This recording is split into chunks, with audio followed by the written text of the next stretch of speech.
We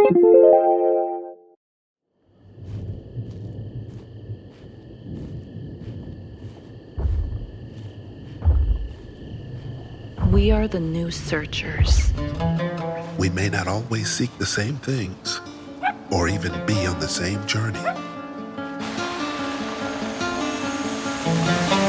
Bound by shared moments of wonder, we lend each other strength of mind or body or otherwise. For though we sometimes wander solitary roads, we are never truly alone.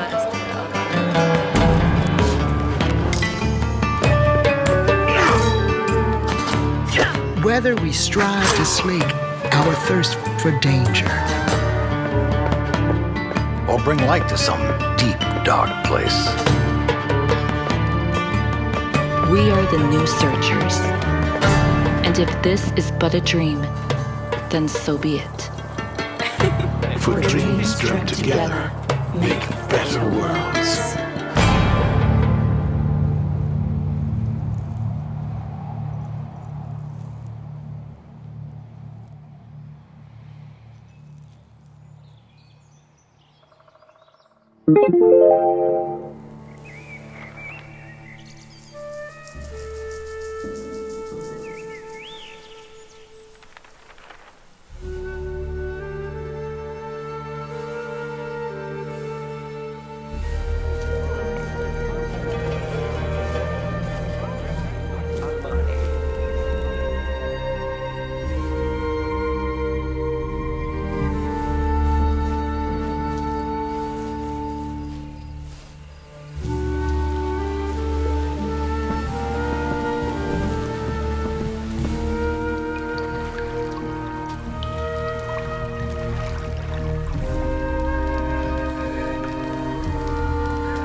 Choose your roads as you would your words, with caution.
Massive multiplayer online MMORPG is the genre that Whether we like it or not, that's what our game is sort of placed at. That's how it's. Let me begin again. Yeah. My name is Jakob. I'm the art director and co-founder of Might and Delight. For the past years, we've been working on a new project called Book of Travels, which we believe will be a very different kind of roleplay experience. Book of Travels is a serene online multiplayer RPG that focuses on social role-playing, exploration, and non-linear narratives. We've existed for 10 years, but this is actually the first time that we showcase ourselves and showcase the studio.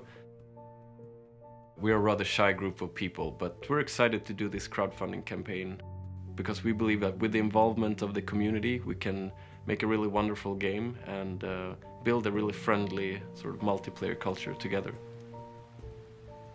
It's a very calm game. It's full of everyday life situations, but it also has mystery and conflict.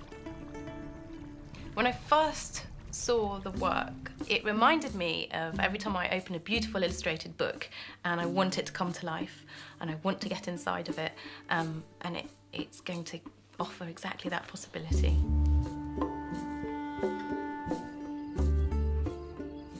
The art is very unusual in this game.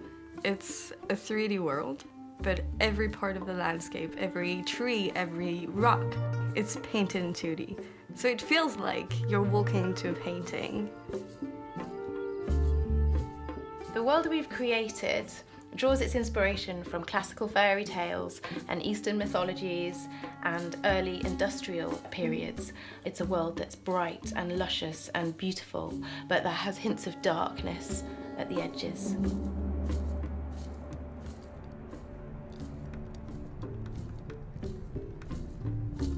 We call it a TMO RPG, which means a tiny multiplayer online. It means that we're building a big world full of content, but the amount of players on each server is quite few. When you do encounter someone, we want it to feel powerful and to have those temporary alliances be meaningful and memorable. The game is quite different from other role-playing games because it doesn't force a narrative upon you. Instead, you're asked to traverse the world and find your own stories. It still contains classic elements such as skills, crafting, trading, and combat.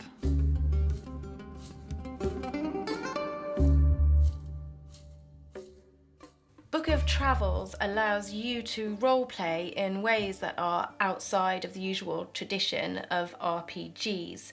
So you build your character with skills and equipment, but more importantly with personality traits. The skills that you learn are not just there to help you overcome obstacles, they're a way for you to express yourself, to play in the way that suits your character.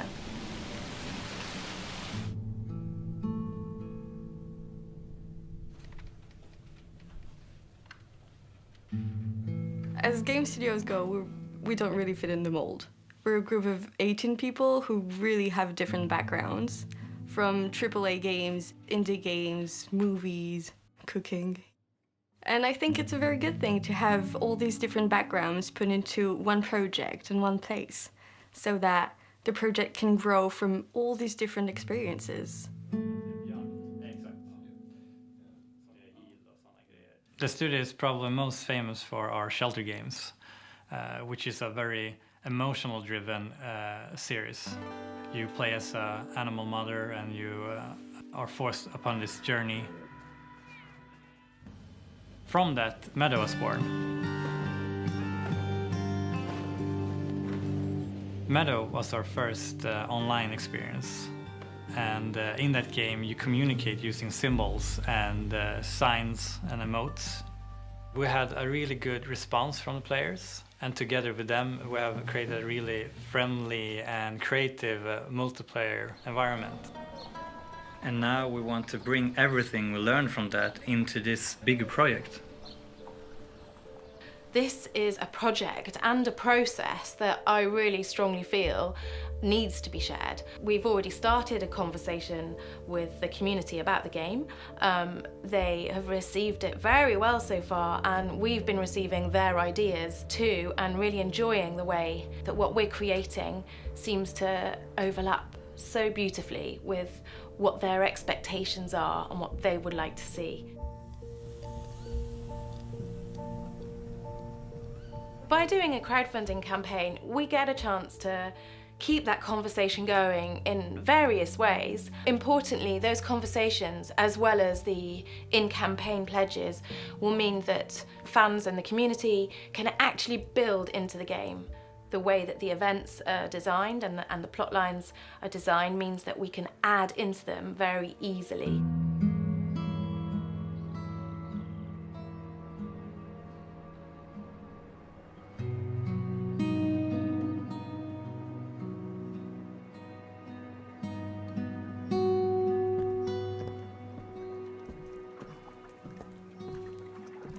I think it's really good for us to launch a Kickstarter campaign after working for so many years, because now we can't really see it anymore. So it's great that new people come in with new ideas and new inputs to put in the game. When I came to Might and Delight, I couldn't believe that there was so much beautiful work going on and so few people knew about it. I naturally want to share things I love. I think a lot of people are going to really love it, and really importantly, a lot of people are going to really enjoy the opportunity to get involved and help us. It feels like a wonderful opportunity.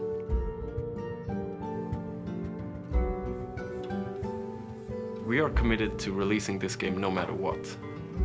And we will continue to evolve the world and to make it grow for many years to come. But with your support, we can take it even further. We can add new content, add new features, and make Book of Travels into something really special.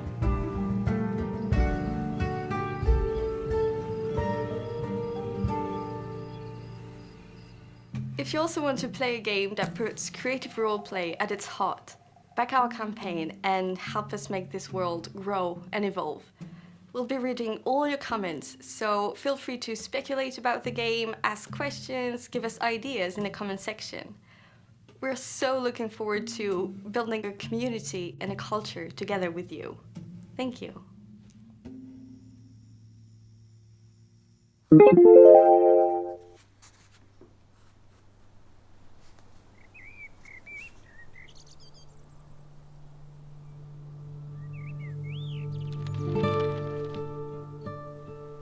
Hello, and welcome to this gameplay video from the upcoming online RPG Book of Travels.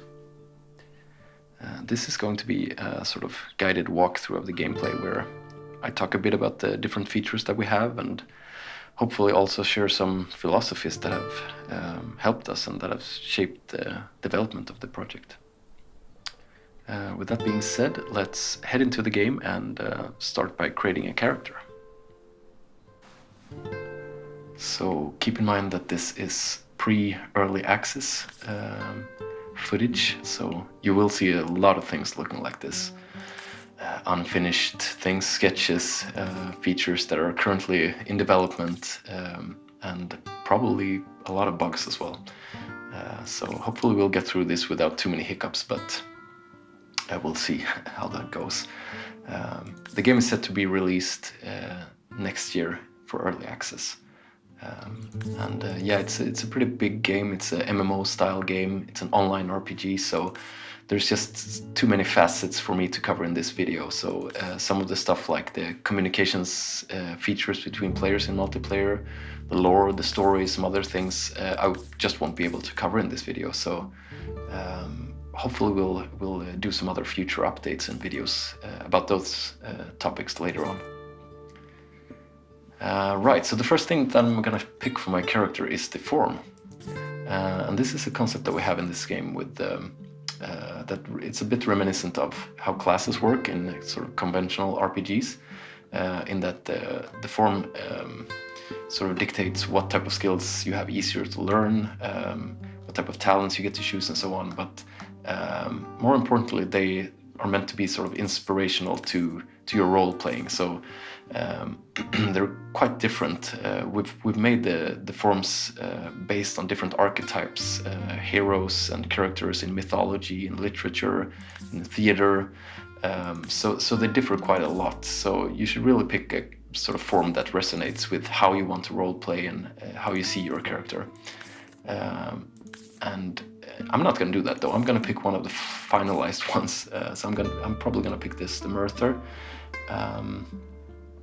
And yeah, it's actually me who does the portraits. So I have no one to blame for only 4 of them being made at this point.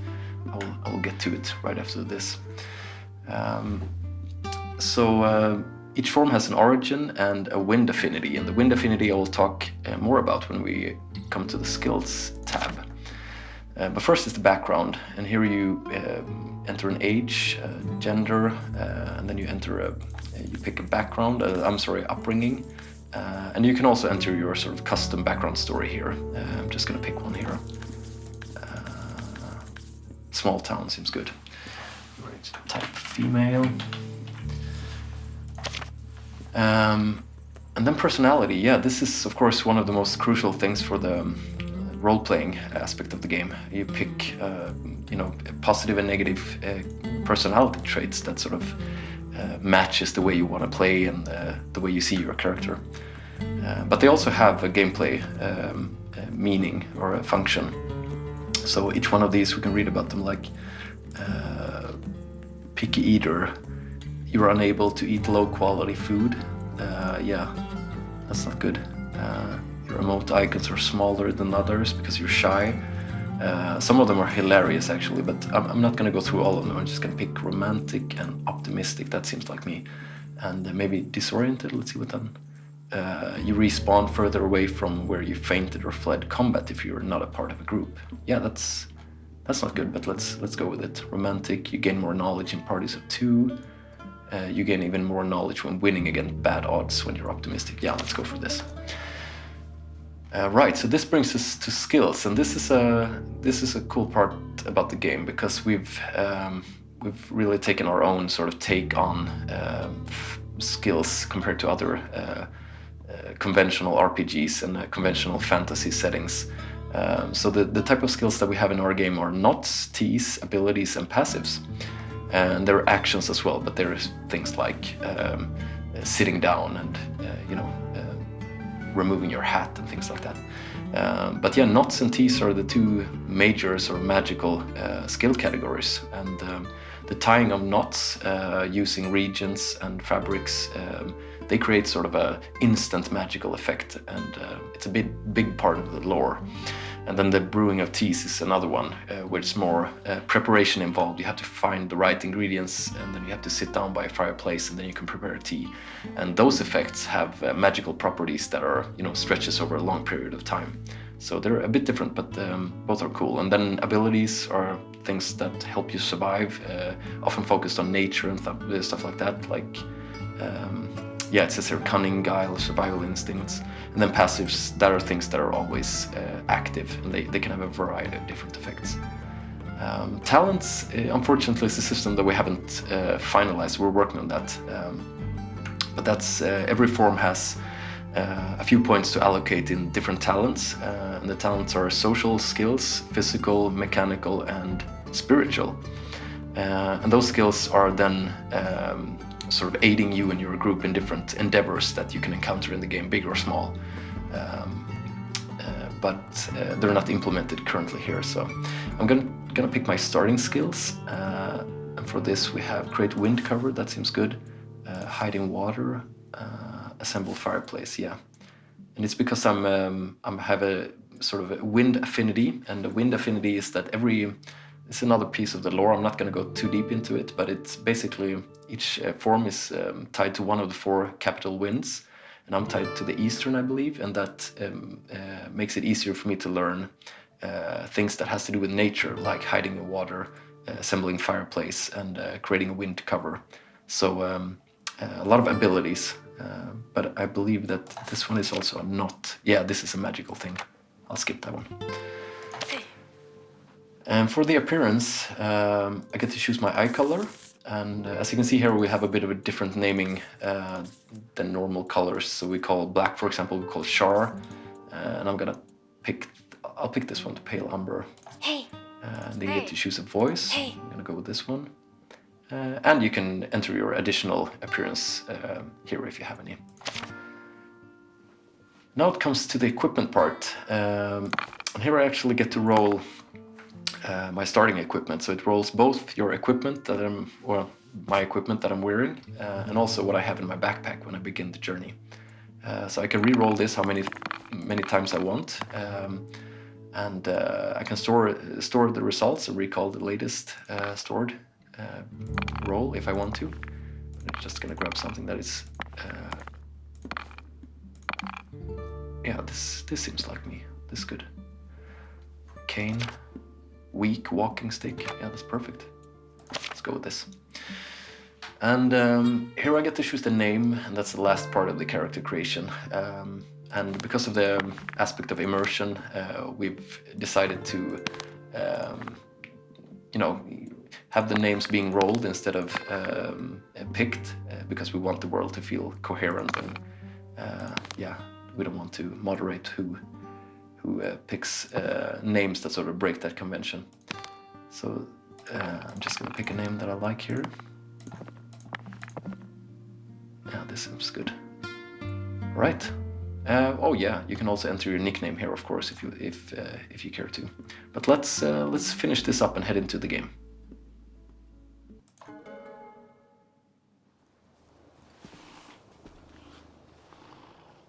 So here we are in game with the character that we created. And we're now in the western part of the game world, and it's a pretty vast place. I actually have no idea how long it would take to traverse on foot from one side to the other, but it's pretty big. Just these few scenes that we'll be walking through in this video is pretty big, so we'll see. And I've sort of skipped ahead a bit. I've skipped the starting scenarios and the narrative sort of beginning of the game, and have a few hours of gameplay behind me already. So here I am at a water mill, where I just entered the trade view to see what the miller head is selling. Actually not going to trade for something right here. I'll get back to the trading feature a bit later on when I get to a bigger town.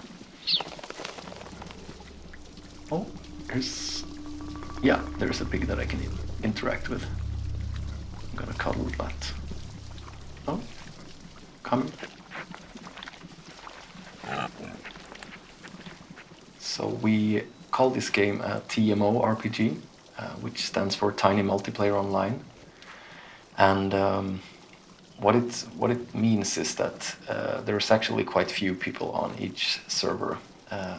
And we don't know exactly. I can't say exactly how few, because, like I mentioned, the world is very big, and we don't really know honestly how often you encounter someone. It's probably one of the sort of bad things about this design, is that we have to sort of simulate how often we think people will encounter, and where we think people will walk in the world, and try to tailor it in accordance to that. But that's one of the challenges. But we'll fine tune that.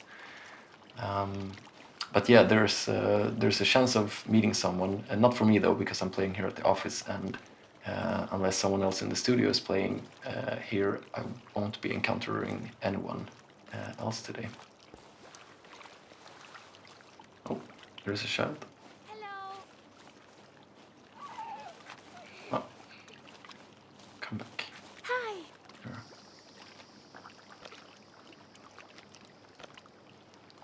Here.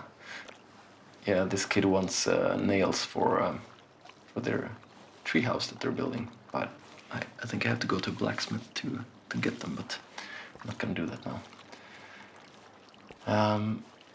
There's many group-oriented features that we've designed and that we're working with, and the talents plays into that as well. So you can complement each other in a group with different talents to overcome a larger amount of endeavors that you encounter. Here's actually a regent.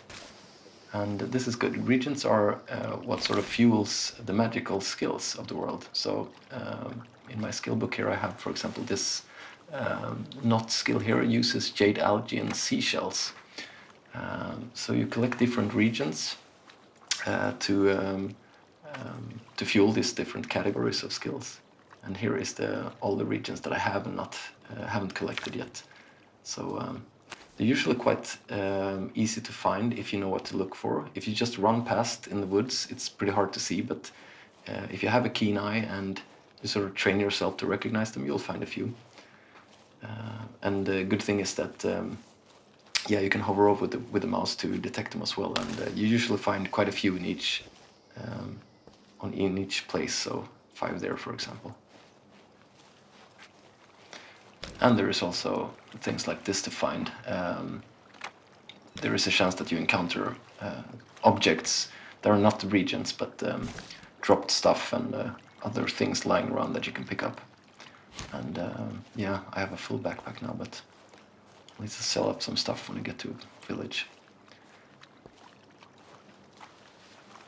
So let's talk a bit about what the game is about. And this is a bit of a tough one because we decided early on that Book of Travels was not going to be an RPG where you are forced into a narrative or a quest chain that sort of takes you from A to B and tells you what to do.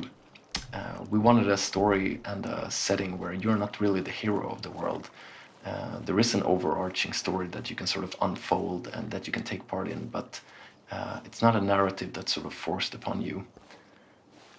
So we want the characters that you create to be what's driving the adventure forward. So a lot of it comes down to the way you want to role play and the way you want to sort of set goals for your character. Because if you want to be a character that focus on trading and crafting and gathering, then there's a world to explore just with that. But if you're an adventurous type and you want to seek out all the corners of the world, then there are dangerous places you need to be ready for, and you need to gather skills and abilities that will protect you. But you can also approach the game completely socially, just relaxing, staying in the safe areas, interacting with other players, playing music, chilling in tea houses and stuff like that.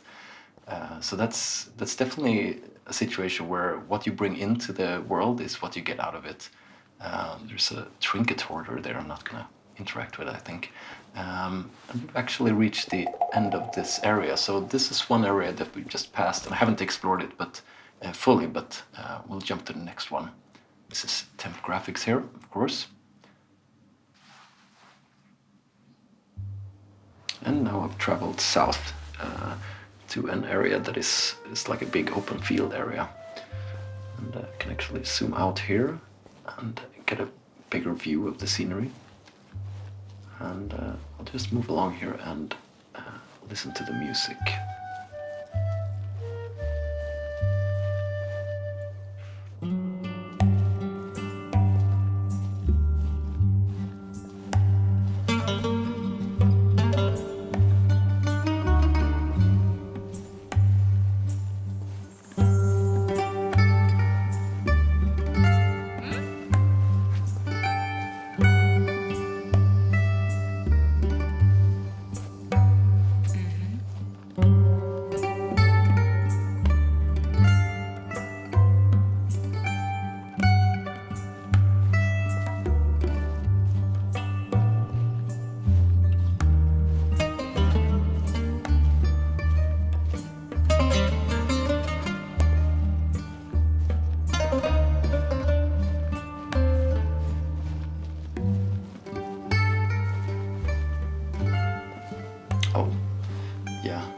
Supposed to be quite safe to travel the main road. These are a couple of bandits, I think gang members. I have a weapon equipped, but I'm not ready to engage in combat with these guys. Actually, let's see if I can talk with them.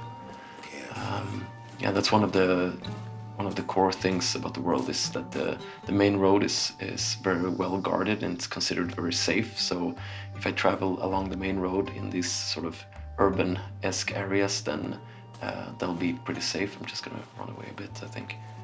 But I think these guys can be provoked to fight, but I'm not gonna do that.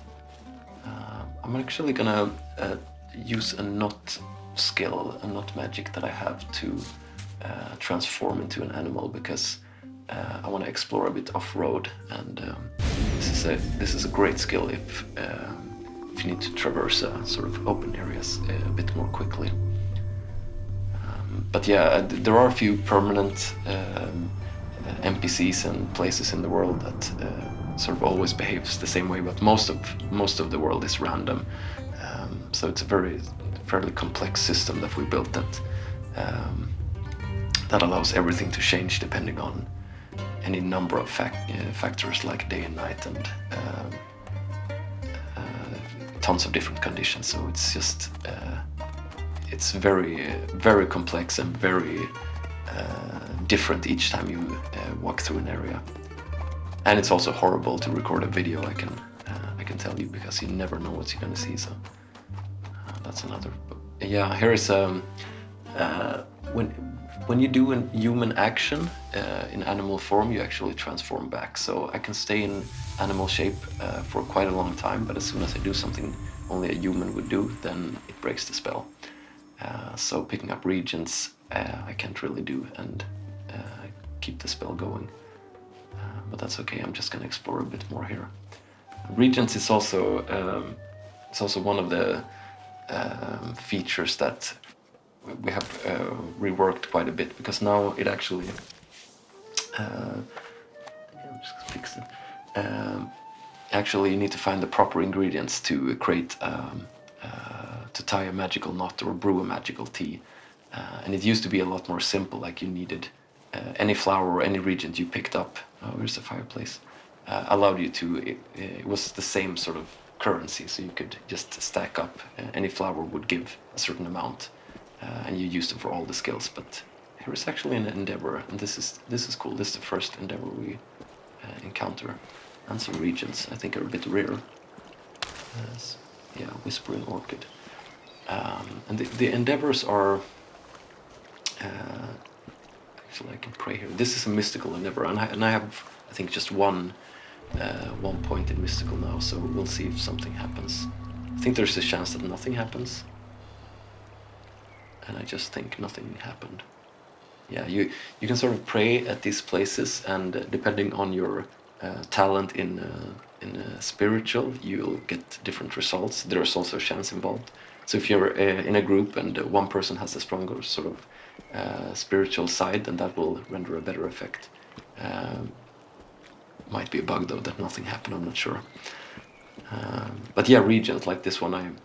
Now every region is my life. Yeah. Every region is unique, so I need to pick up something to eat before I'm gonna fall down, I think.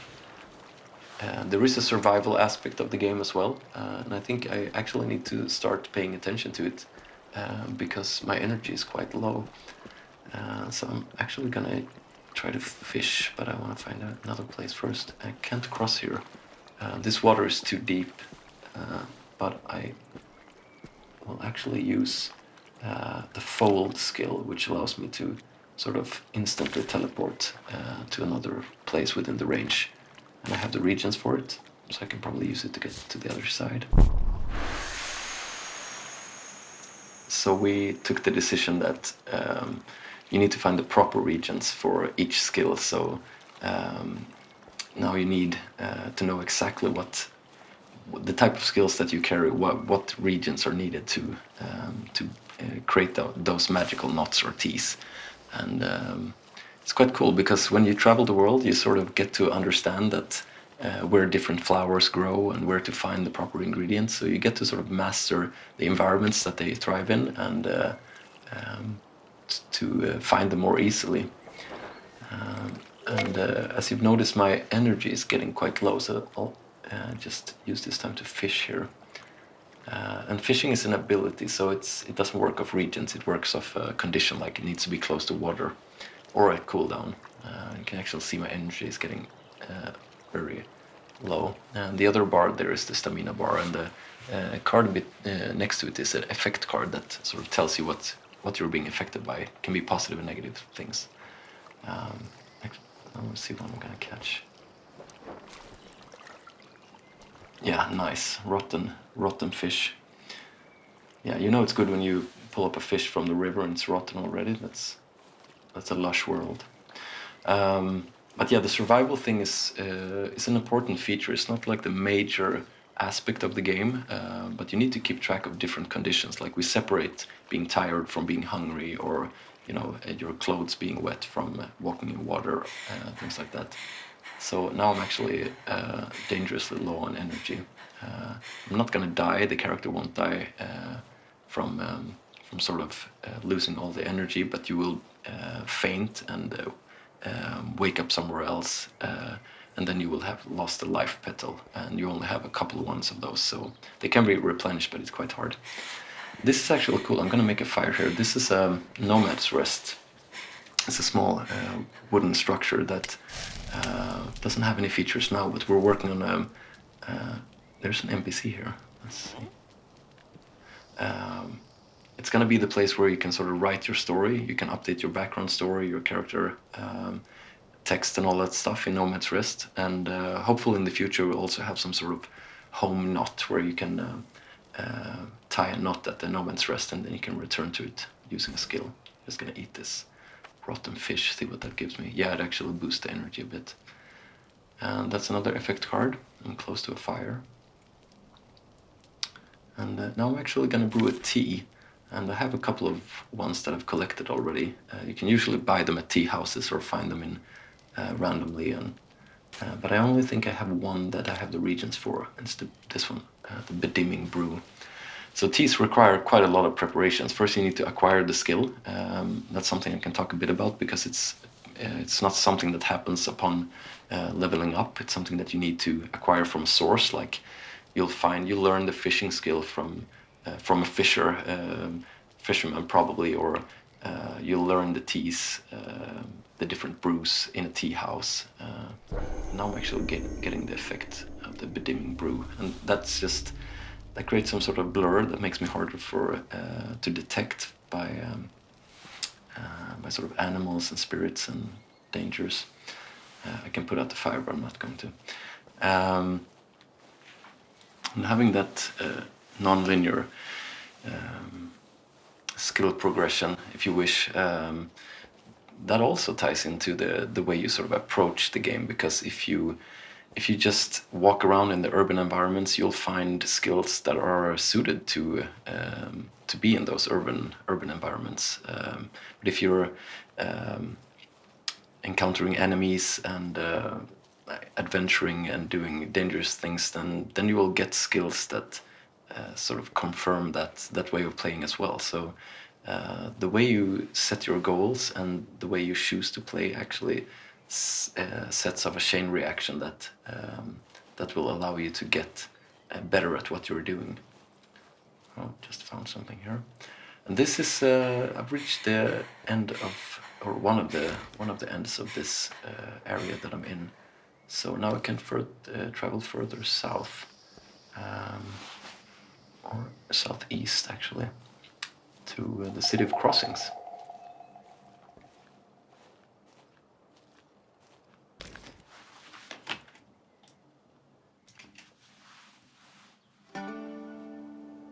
So here I am at one of the 4 roads that make up the city of Crossings, where 4 roads cross. And it doesn't have any river. There's no water running through this town, so it prides itself on having a railroad station. And you can see the tracks up in the background. I can go all the way over there, but I'm not going to now. I'm just going to head on here and enter the town. But yeah, I've sort of walked through a couple of safe areas now, like the ones I've been following the main road, and it's generally very safe, especially during the day, but at night it can be very dangerous. There's a lot of different sort of dangers that you can encounter. So during the night, the cities are actually quite full with people and life, but during the day they can be a bit sleepy. So this is a weavery, and I'm speaking to someone here that I think I'm going to enter a trade just to trade off some stuff. And here we see the trade view. Yeah, they have a lot of cloth material and stuff like that, but I'm just gonna trade away my extra stuff. And you see a sort of a trade value on the scales. Yeah, I don't think she won't accept that. Yeah, she'll accept this. This is a pretty bad trade for me, but I just want to sell it off. Oh, there's the train. There's so much depth to the trading system. Different merchants want different things, and there's a whole world to discover there. There's actually a Sephra shrine, and Sephra are the guardian sort of spirits of this region, and each town has a shrine dedicated to their local sort of spirit, and you can make offerings here, but I'm not going to. I'm gonna keep my stuff for now. But yeah, there's several sort of functions in a town that you'll find in each city, and this is a well, so I can probably drink here. If I'm lucky, I probably can just drink here, yeah. Sometimes there's a strength, physical endeavor here, so you need to be either a strong person or a group to sort of dig up something from the well. You can find stuff, but that's all by chance, so nothing here. And then there's tons of merchants, there's a tea house, a lot of stuff going on, and there's also a train master's chest at each train station, and that's a place where you can sort of rent extra space. So if you have something that you want to save but you don't have the place for it in your backpack, you can go there and stash it off. Here's a couple of merchants, general store. Yeah, hello. But I'm heading to the smithy. It's this one. Yeah, so the trading is so much involved in it, like the different categories of items that the different merchants want, what regions the items are from. So you could find stuff in the north that would fetch a good price in the south, and so on. So there's many dimensions to it, and also certain merchants are just cheaper than others. So you also need to understand them as individuals somewhat. Some are very liberal, but some are really cheap. Yeah, they have the nails here, so I'm gonna get that if I ever encounter that treehouse building kit again.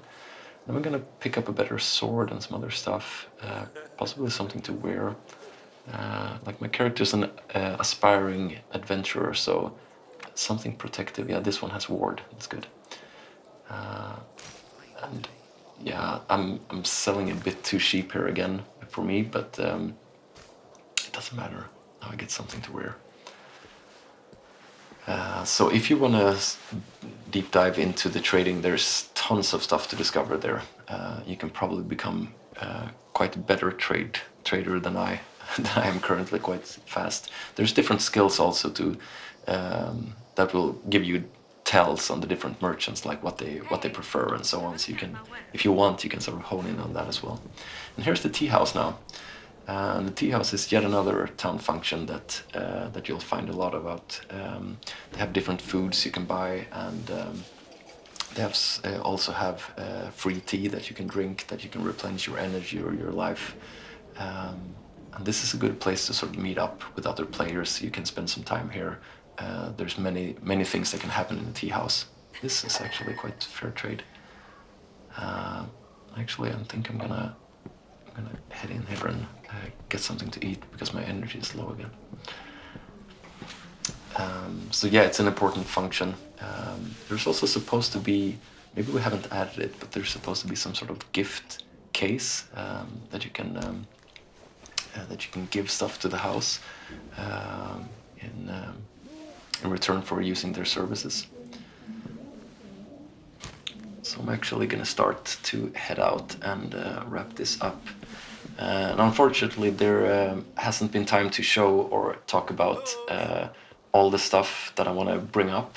There's many facets to the game that has just not been even mentioned. Like I mentioned ward, which is one of the 4 statistics of item stats that you can have, and they are very crucial to how combat works. So hopefully we can bring some more videos like this where I continue to speak about break down some of the features that we haven't talked about. Like multiplayer is another thing. Would be great to showcase the communications feature between players is pretty unique, and you can see it as an empty frame in the lower left corner. But that's for another day. And now that we've sort of looked at this village, I think I'm actually gonna log in with one of the characters that are a bit further ahead down south, because that's the area that we're currently working on, and it's the sort of major city of Casa, and it's not nearly as finished as these areas that I've shown now, but it's what we're currently working on, so maybe it's nice to show. I actually think that a lot of people at the studio won't appreciate me showing it in this state that it's in now, but that doesn't matter. It can be nice to see anyway, but just keep that in mind, that it's pretty early and far from how we want it to look.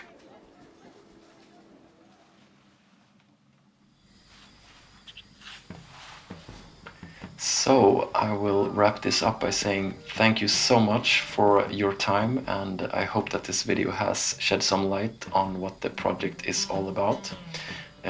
On behalf of everyone at Might and Light, thank you so much to everyone who supports the game, our backers. And if you want to see more stuff from Book of Travels, then feel free to reach out to us, because we will be bringing more videos like this in the future. And with that, I'll sign off and let the music and the unfinished city of Casa speak for itself. Stay safe, goodbye.